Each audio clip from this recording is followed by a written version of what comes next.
Anong maipapayo mo ngayon sa mga yung tulad ng sitwasyon mo? Lalo na breadwinners.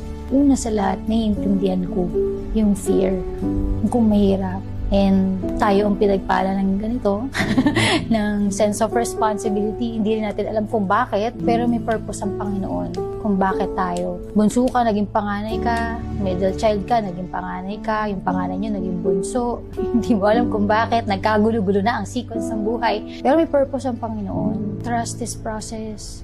Siyempre, siguro bilang pagiging wais na lang, tumutulong tayo, mag-keep ka para sa sarili, mag-ipon ka on the side, pero wag mong kakalimutan yung responsibilidad, lalo na sa magulang.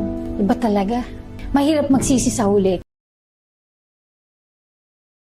kapag hindi mo na ibigay lahat ng kailangan ng magulang mo. Pero yung mga kapatid, ibang usapan yan.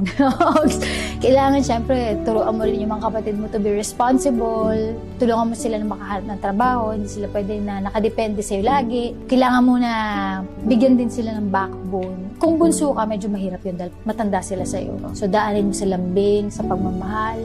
Tsaka pagtiwalaan mo na kaya nila yan. Kung matakot na, wala ako, baka mamatay sila, hindi ganun yun. Kasi yung mga pabangkin mo, mas mahal yan ang magulang nila.